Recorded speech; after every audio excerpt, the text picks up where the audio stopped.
Kiongozi, mchezaji, kocha au mtu mwingine yoyote haruhusiwi kumkataa muamuzi aliyepangwa na kamati ya waamuzi ya shirikisho la mpira wa miguu Tanzania. Haruhusiwi kumkataa, lakini pia haruhusiwi kumjadili wala kumshutumu kupitia vyombo vya habari. Hiyo ni kanuni ya 39. Waamuzi walioteuliwa ni waamuzi wa kiwango cha juu sana, waamuzi ambao majina yao si mageni masikioni kwetu na wala machoni kwetu. Tumeshawahi kuwashuhudia wakisimamia michezo mikubwa ya ngazi ya klabu ya kafu, lakini pia hata ngazi ya taifa, kwa maana ya michezo ile inayosimamiwa na kafu ya timu za taifa. Lakini pia wameshawahi kufanya vizuri kwenye michezo ambayo inasimamiwa na FIFA.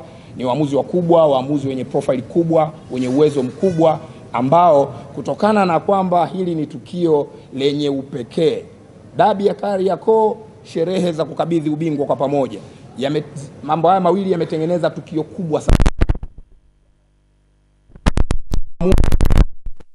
Mambo mengi sana yataendelea kutangazwa na kuelezwa ambayo yanaendelea kusherehesha upekee wa tukio lenyewe. Suala la klabu kushirikishwa ama klabu kuridhia halipo kwenye kanuni.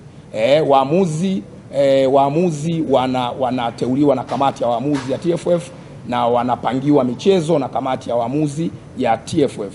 Kanuni ya 39 ibara ya 8 kama sio 9, siko shua sana hapo, inaeleza sasa kwamba kama klabu haijaridhia maamuzi ama haijaridhishwa na maamuzi, maana yake baada ya mchezo ina siku 3 za kutoa malalamiko yao. Kwa hiyo hakuna sehemu inayotoa nafasi kwa klabu, kiongozi au yoyote kuzungumzia muamuzi kabla. Kanuni hiyo ya 39 ibara ya 8 kama sio ya 9, siko shua sana, inaelezea pia sasa kwamba